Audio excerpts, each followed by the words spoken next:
are back on the Zero Hour. I am your host, Richard RJ Eskow. Unlike a lot of news outlets, we here at the Zero Hour are always curious about what's going on in other parts of the world, including France.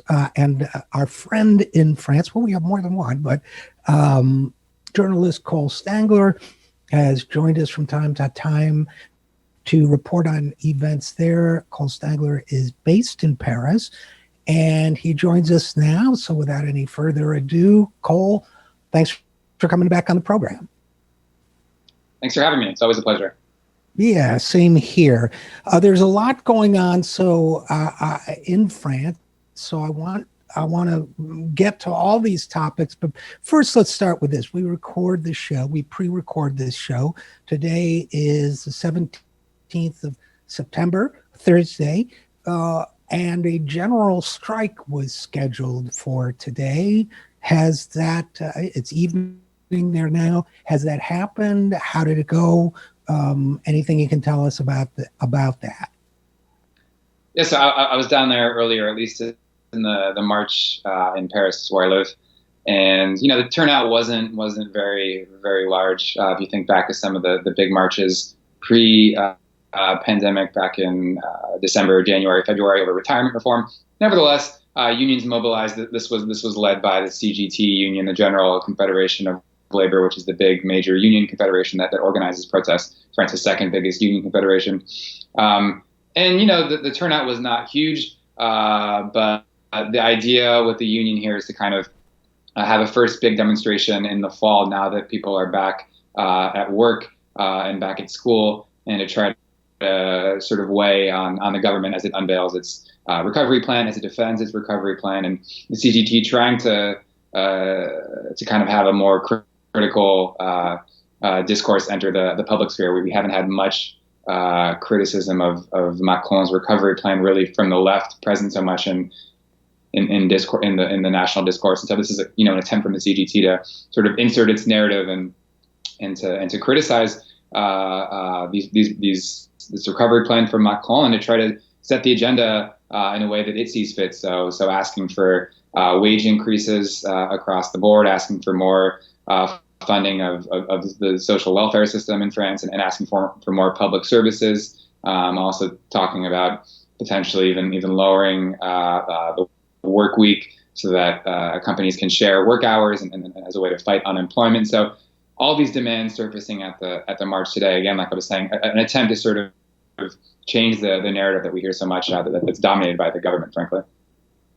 So let's talk first about the kind of strategy here.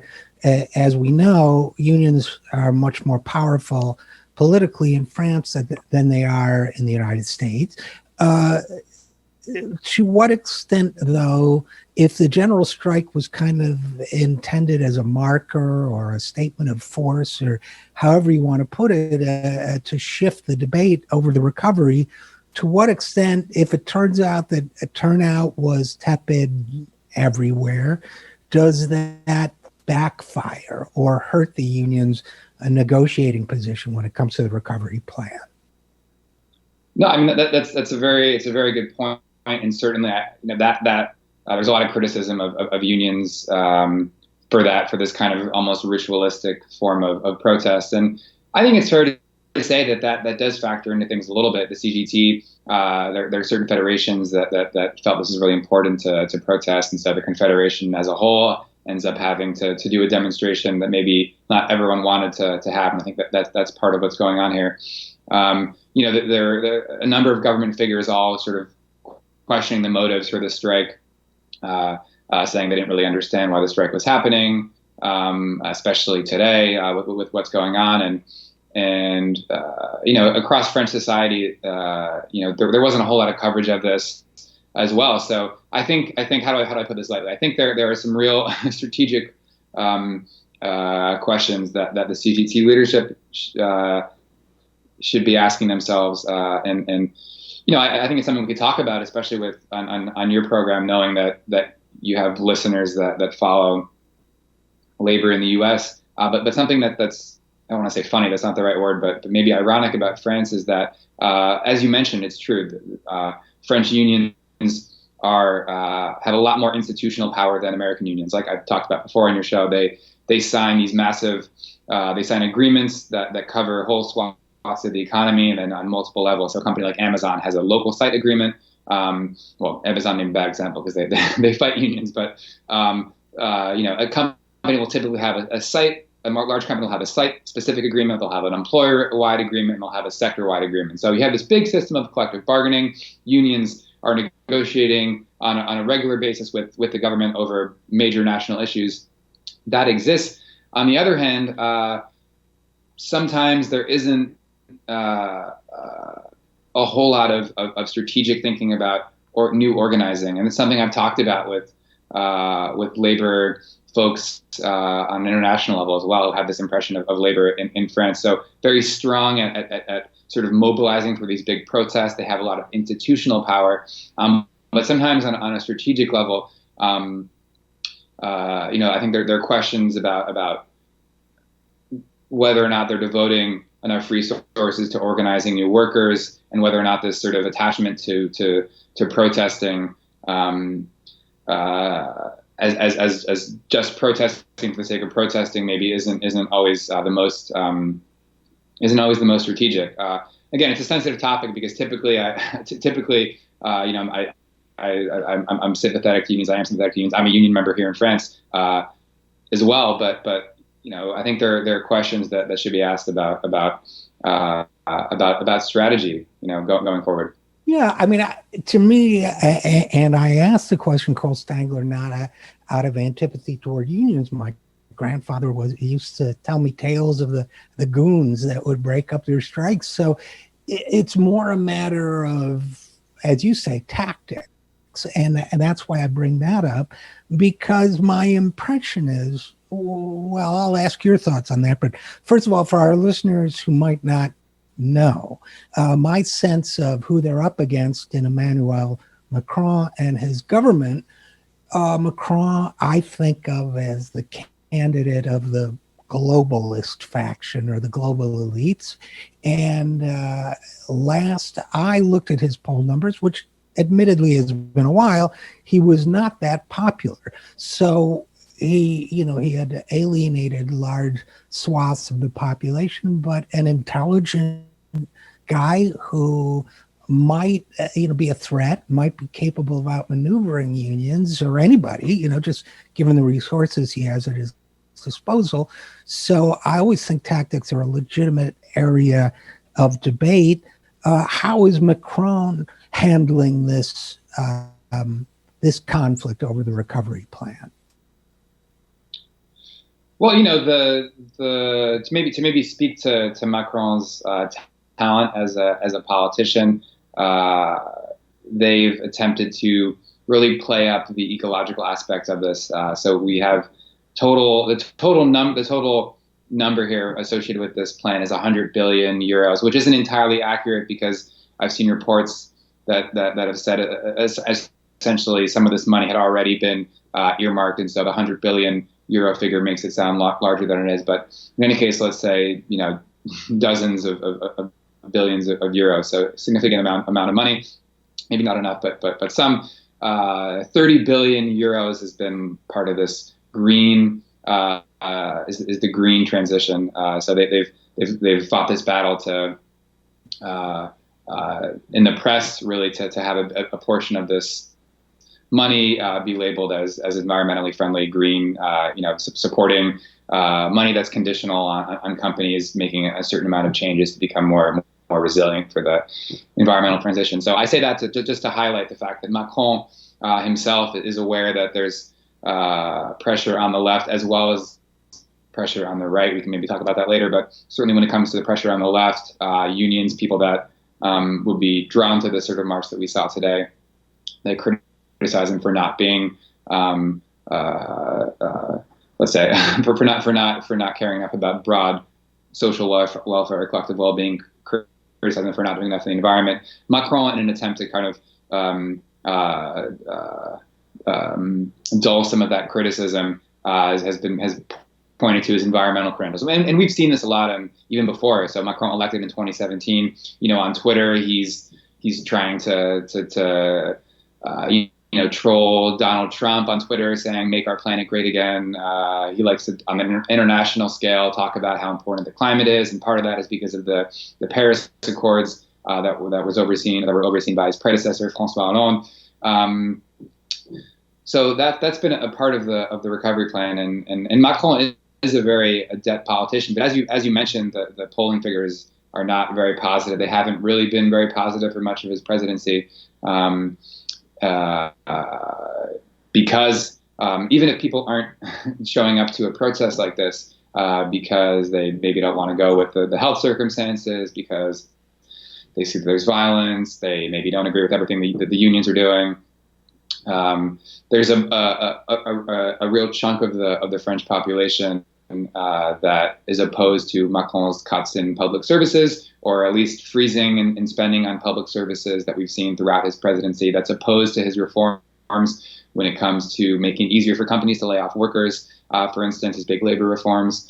We've seen their refusal to hike the minimum wage. In this recovery plan, we have tax cuts, for example, for employers. Why not a hike in the minimum wage? A simple plan. Why not tax the super rich, you might say, with the government needing to identify new sources of revenue? This might be a time to roll out a wealth tax. That's clearly not on the table. So on a lot of these points, there is a real chunk of opposition to Macron. It exists in the public sphere, but the question, as always, and I think I've said this before on your show, is what kind of political form is that going to take? We've seen on the streets when the unions mobilize opposition, it doesn't always pan out. Although I shouldn't be, this is the beginning of the fall. People are back from vacation. Things could happen in the next couple of months, but what kind of form is this opposition to Macron going to take, or is it going to kind of simply stay at this sort of dormant level where you poll people, yeah, they're opposed to the reforms, yeah, they don't like Macron, but at the end of the day, what's the alternative? And we don't really know that yet. So what is the situation right now? And again, we're talking to journalist Cole Stangler from Paris. What is the situation right now with COVID, economically, and in terms of, you've already described Macron's plan a little bit, seems heavily skewed toward the elites to a certain extent. And it feels as if the green part of it feels like a green bad deal. Is what, that it's almost like the green part is slipped in to make it so that he can pitch it as more than it is environmentally. But be that as it may, what is the situation with both with the disease and with the economy right now? Well, we saw a really steady decline since the end of the lockdown. In the spring, we saw that decline really across the summer, and what we've seen in the last few weeks towards the end of the summer, as the rentrée, as it's called here, as people return back to work and to school, we've seen the number of positive cases skyrocket now to levels that they've never had been at, even during the lockdown or before the lockdown. Part of that has to do, obviously, with the more testing, and so more cases are being detected. But you also have a higher number in the number of positive cases. At the same time, hospitalizations remain relatively low, very low. They haven't really spiked that significantly, although have risen a little bit, and deaths as well remain fairly low. So the thinking, at least what the government says, is that there's most of the people that are testing positive now tend to be younger people, and so that's better than not younger people. But right. At some point, the risk would be clearly that you start to transmit that to people that are more at risk, who presumably now are taking more precautionary measures. So the government has also given power to local authorities to impose restrictions as they see fit. So in Paris, for example, where I live, and other major cities, really, for that matter, Marseille as well in the south. Masks are mandatory on the street when you go out in public. So masks are mandatory. You can get fined if you don't have one, except for when you're eating or in a restaurant. So masks are mandatory in the street, but you can go into a restaurant and eat and drink, without a problem. So, what's interesting about France, and this is almost maybe less political, but people tend to follow the rules, and that's the other thing that's sort of striking about what's happening with this spike in cases, is that it's not as if people are secretly not obeying the rules. At least from my sense, people when I walk around here tend to wear the mask. Is that the rules the rules maybe aren't so effective at limiting the spread of when it comes to positive cases. So fortunately, we haven't seen deaths rise that significantly, but I think everyone's sort of everyone's being cautiously optimistic at the moment, and at some point things could get bad again. As far as the economy, I spent a long time talking about COVID, but as far as the economy goes, France had one of the steepest recessions in Europe. Is undergoing one of the steepest recessions in Europe as a result of this crisis. I think the figure right now is around a 10% drop in GDP for the year, which is one of the highest in Europe. On the other hand, really what's keeping things afloat, for lack of a better word, is the expansion of the partial unemployment system, which is we've seen these sort of measures employed across Europe as well. Germany, unlike the United States, when governments imposed imposed stay-at-home measures or lockdown measures, in order, sensing that this was going to sensing the economic havoc that this would create, governments expanded the partial unemployment system. And essentially, what that means is that the state is basically paying companies, paying employers to keep people on payroll at reduced rates, less than 80%. My numbers are less than 90% wages.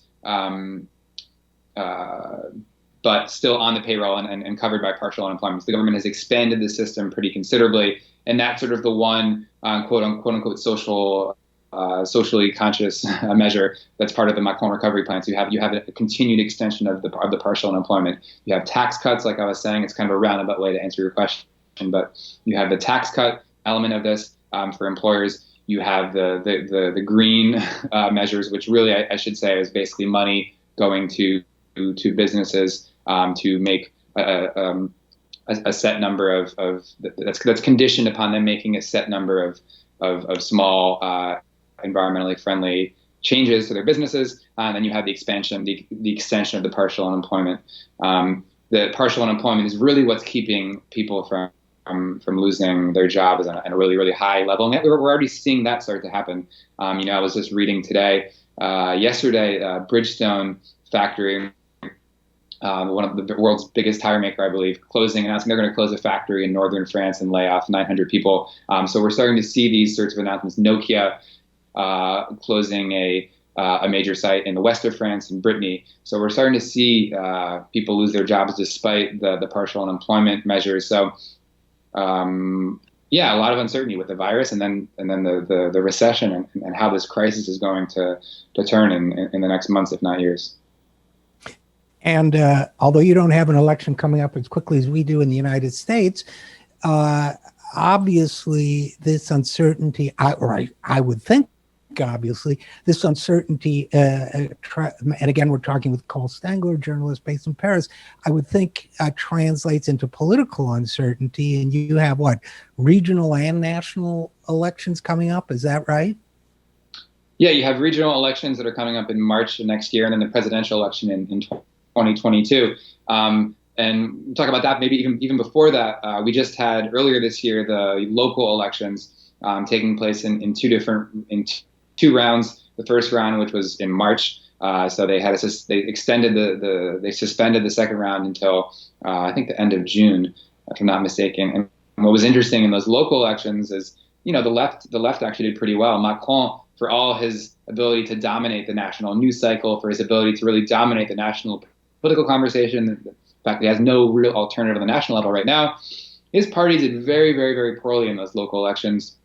They didn't win any major seat, really, any major city, excuse me, in the country. If you look at cities with over 100,000 people, did very, very poorly. They, at the beginning, thought they could maybe win Paris. They were not close to winning Paris. And ultimately, the left did fairly well, looking at the Socialist Party, which had sort of been left for dead after François Hollande. The Socialist Party was able to not only defend a number of their seats, but actually help flip a number of seats from the right wing, in conjunction often with the Greens. So cities like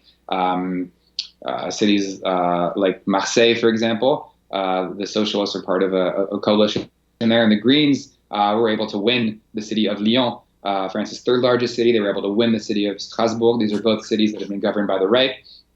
So the left-wing parties did fairly well. The problem, though, is that voter turnout was very low, and so you have a lot of debate now about how what does this actually mean. And so now, as we turn to the regional elections, that's going to be one of the questions: is that was this this quote unquote green wave? We saw people talk about that. Was this fairly strong result from left-wing parties? Was that just sort of a fluke in the sense that turnout was very low?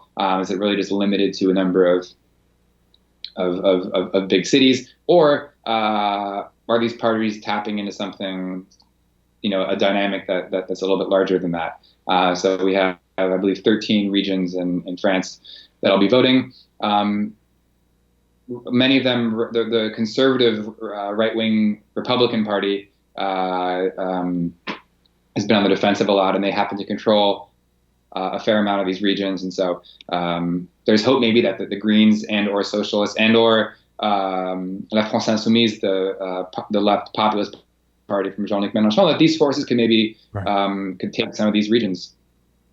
Well, one of the impressions I had, Cole Stangler, with the last time there were elections in France, or I should say the time before last, including European Parliament elections, it seemed as if the left wasn't coming together in any kind of tactical alliance. That was my impression, that the left was fragmented, that the Socialist Party, which had become, in the view of some people, somewhat, what the Democratic Party had become, kind of semi-centrist, neoliberal-ish party, and Mélenchon's populist left party and the Greens, that there was no kind of understanding of how those three might work together, that the left overall was fractured and demoralized. Is there indication either from this recent election or for other reasons that might change, that the left might find a way to broaden its strength and its appeal? We'll have, these are very, very good questions, and the questions you're asking are the same ones that everyone really on the left is asking themselves. To answer your question, I think there's at the moment right now, let's say there's more parties than this, obviously too many, but let's say that the three major forces here we have in the French left today are the Greens, if you consider them to be a left-wing party, which they more or less are. I think it's fair to say that, even if they don't always identify that way, and certainly not everyone. But in any case, let's say you have the Greens, you have the Socialist Party, which there was a lot of debate whether or not it was going to basically die off. It hasn't. It's still alive. It still exists on a local level pretty significantly, and it has certain base of support even on the national level. And you have La France Insoumise, the party of Jean-Luc Mélenchon. So you have these three forces that together, and the electorate they represent is to say nothing of the Communist Party as well, which is another one. This electorate is a significant electorate overall. Potentially enough to, when you combine it, get into the first round, maybe even put up a real fight in the second round, depending on the opponent. There's more, to answer your question directly, there's much more, the chances of an alliance between the Greens and the Socialists at this stage are more likely, at least when we're speaking on the national level, if we were talking about the presidential election, that alliance is more likely than an alliance that also incorporates La France Insoumise.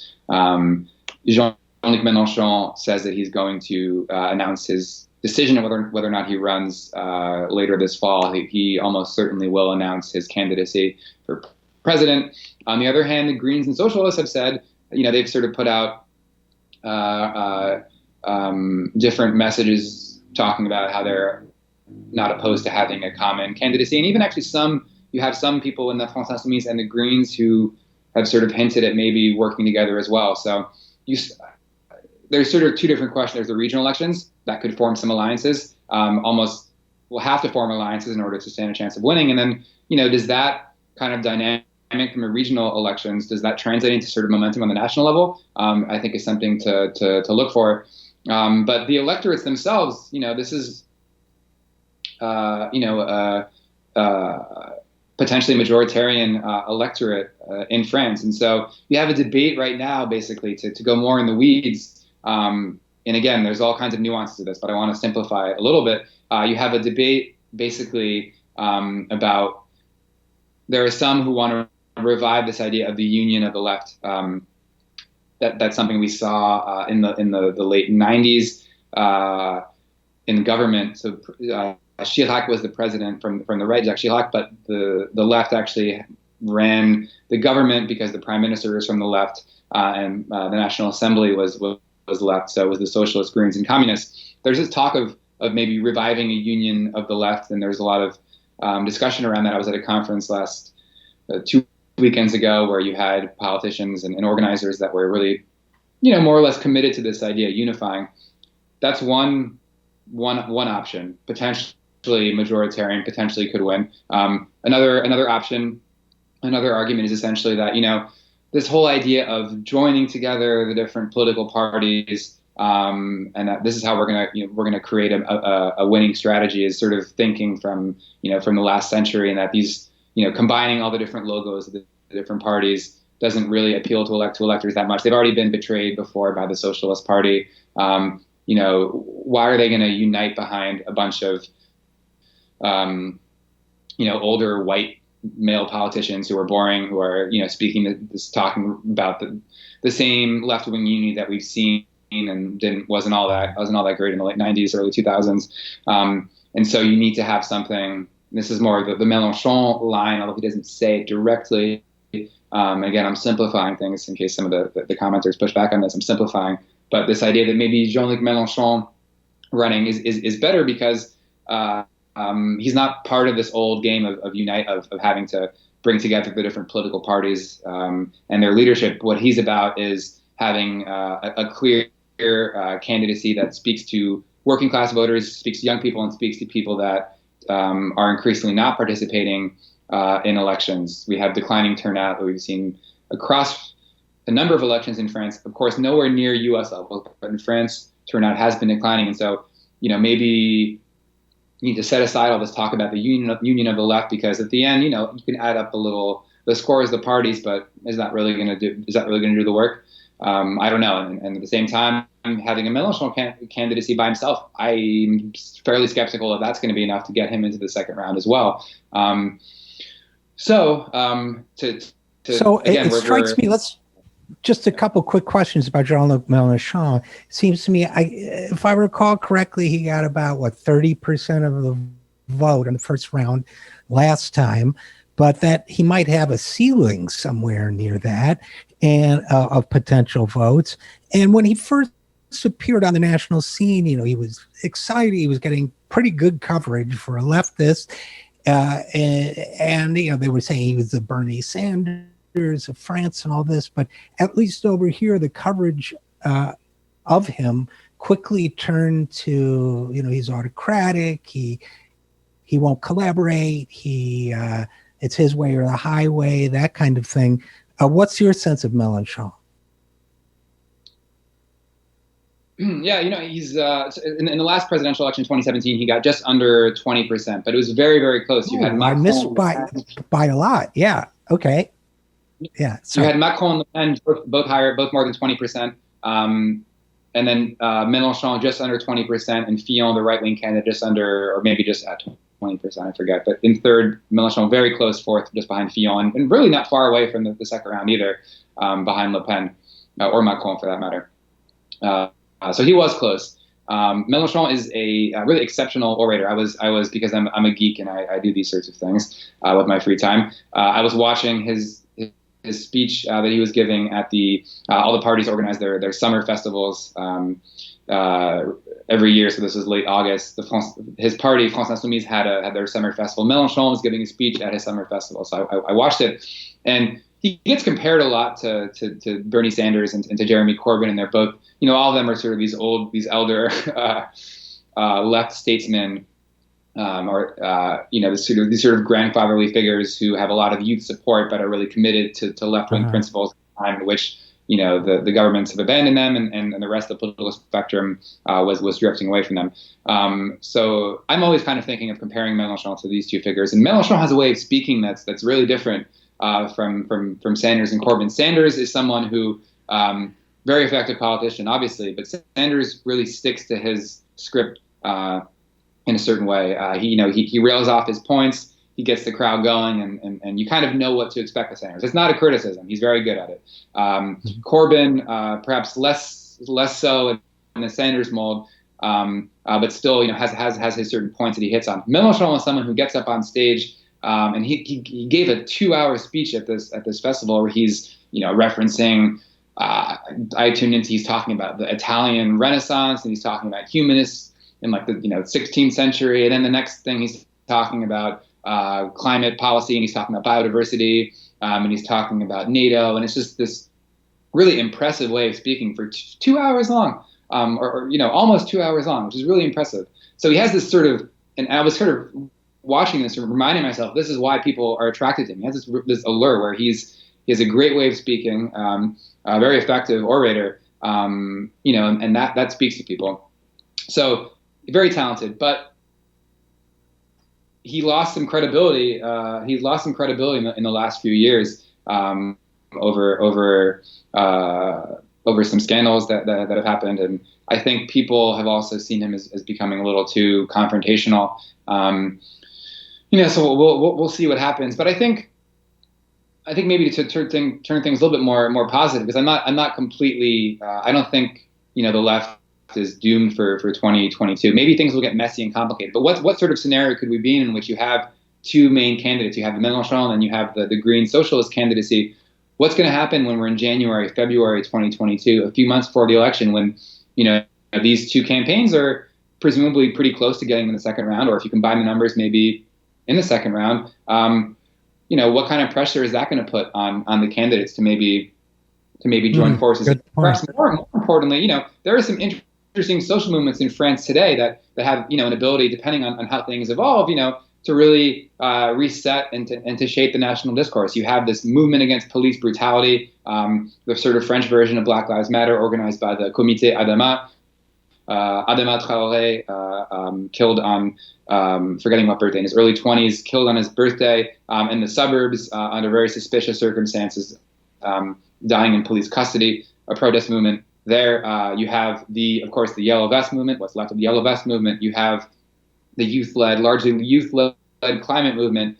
And you also have the labor movement, which is able to mobilize. So, these forces all have certain things in common. People are in touch with one another. They mobilize different people into the streets. But, you have these burgeoning, to different degrees, social movements. And you have a couple of different options on the left that have a certain base, and we have a lot. A lot can happen between now and 2022, as we saw with the Macron, came out of nowhere, and now he's the president. And of course, the fate of that potential socialist green alliance could depend a lot on who they might select as their presidential candidates. So that could change the image of that. So there's a lot that's going to be happening between now and 2022. And as always, Cole Stangler, I hope you'll come back and keep us posted on events over there in France. And as always, thanks for joining us on the Zero Hour. Yes, absolutely. Thanks so much for having me. You bet. And we'll be right back after this. I am Richard RJ Eskow, and this is the Zero Hour.